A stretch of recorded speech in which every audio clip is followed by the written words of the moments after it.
Coucou la communauté, je suis ravie de vous retrouver pour la suite des énergies de ce que je vis actuellement, de tout ce qui a trait à la nuit noire de l'âme. Et donc c'est la suite de la vidéo que j'ai pris le temps de, voilà, de me poser, de ralentir, de sortir prendre l'air, de faire un peu les magasins, de m'apaiser, voilà, de chiller, d'être tranquille pour tourner après cette deuxième partie de vidéo. Donc on avait la carte de la guérison.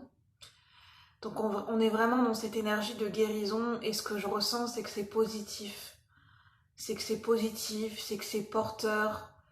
Même si au moment où on vit des événements difficiles, on ne peut pas forcément le percevoir ou le ressentir, mais la guérison est là. La guérison est au cœur de tout ce qui se passe en ce moment sur Terre. Et individuellement, chacun a notre manière de ce qu'on vit. La guérison est là. La vie fait son œuvre.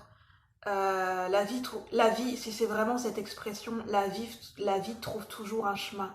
La vie, l'énergie de la vie en nous, et sur Terre, elle arrive toujours à trouver un chemin, à se frayer un chemin.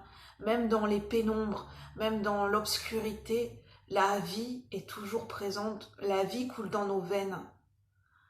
Et, euh, et l'instinct, la pulsion de vie est toujours en nous en fait. Même dans les moments les plus sombres, donc ça peut paraître, comment dire, très simpliste quand on vit des événements difficiles, mais c'est l'énergie du cœur, le cœur de la vie, le cœur qui bat, c'est la guérison, au cœur de la lumière, avec la fée Morgane. Alors je vais tirer d'autres cartes, et on a l'énergie des tuteurs, on reçoit des enseignements en ce moment. On est initié, on reçoit des enseignements, nous recevons des enseignements. Y a-t-il d'autres messages à recevoir par rapport à cette énergie de nuit noire de l'âme, pour ceux et celles qui se sentent concernés par ces énergies, par cet égrégore de nuit noire de l'âme actuellement? Énergie collective et générale.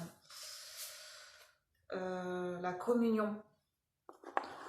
En fait, ce qu'on vit, c'est aussi censé nous rapprocher les uns des autres, pour être plus dans l'amour, plus dans le partage et plus dans la solidarité, pour développer cette entraide et cette solidarité entre nous en fait, pour s'entraider dans les moments difficiles, pour se rendre compte que quand on vit un événement difficile, on n'est pas seul. On peut tous vivre des choses compliquées, des choses difficiles dans nos vies, et on peut tous être réunis par cette énergie d'amour. Est-ce que j'ai d'autres messages à vous faire passer, à nous faire passer par rapport à cette énergie de nuit noire de l'âme? Ce que j'ai ressenti en allant me promener, c'est de s'autoriser à faire des pauses, de s'autoriser à déconnecter de notre quotidien. Même si on se dit j'ai pas le temps, j'ai trop de choses à régler, j'ai plein de problèmes, je suis en stress, il faut absolument que je fasse ça, j'y arrive pas du premier coup, je vis échec sur échec ou déception sur déception. Tout ça, c'est qu'une illusion parce que c'est notre perception des choses. Parce qu'à ce moment-là, on est trop dans notre mental. Et,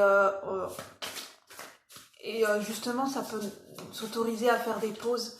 C'est important pour s'apaiser, pour déconnecter. On a besoin, on vit tellement des fois des choses qui sont prenantes dans le quotidien sur Terre qu'on a des besoins de débrancher la prise du mental, débrancher de notre quotidien, débrancher de ce qui se passe autour de nous. Quand il y a trop de bruit, trop de foule, trop d'événements, on est trop plongé dans notre quotidien, dans nos contraintes, dans nos obligations, on a besoin de se déconnecter. Parce qu'on n'est pas juste un être humain, on est une âme, on est un être spirituel. On a besoin aussi de se recharger,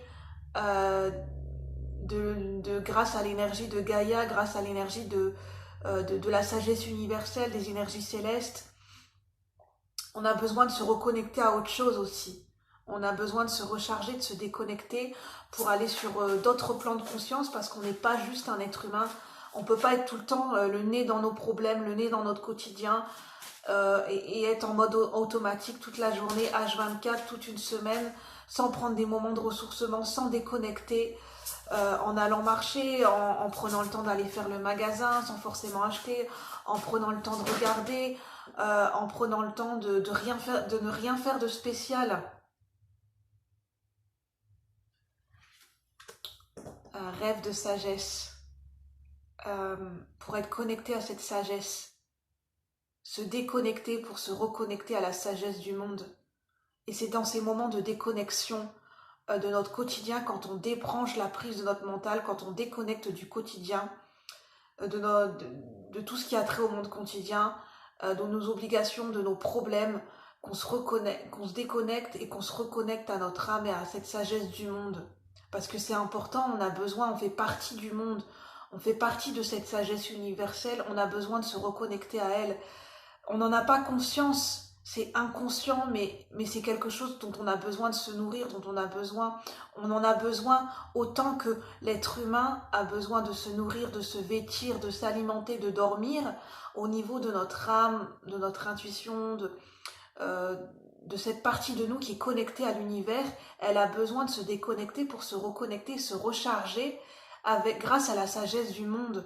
C'est important en fait. Sinon, on n'est pas bien. C'est à cause de ça que des fois, on n'est pas bien dans notre réalité quotidienne. On ne prend pas des moments de déconnexion. On ne prend pas des moments où on est connecté avec le monde, où on est connecté à différentes sphères, en faisant des activités créatives, en allant méditer, en étant dans la nature, en contemplant un tableau, une peinture, en lisant un bon bouquin qui nous permet de nous déconnecter de notre quotidien parce qu'on va rentrer dans une histoire merveilleuse, une histoire qui nous fait oublier notre quotidien. On a besoin de ces moments de déconnexion, c'est très important pour que notre être humain, pour qu'on puisse après continuer notre vie, pour qu'on puisse avancer dans notre quotidien. On a besoin de ça en fait. Ces déconnexions permettent de se recharger. Alors oui, on peut croire que se déconnecter, c'est prendre la fuite de notre quotidien. D'une certaine manière, ça peut être le cas, mais ces déconnexions sont vitales pour se recharger au niveau de notre âme, au niveau spirituel, pour se sentir mieux dans notre réalité quotidienne. Ces déconnexions, en fait, c'est une reconnexion pour se recharger. Donc c'est vital en fait. C'est un besoin de l'âme, un besoin spirituel et un besoin qui vient nourrir aussi notre être humain, notre partie humaine autant que notre partie divine.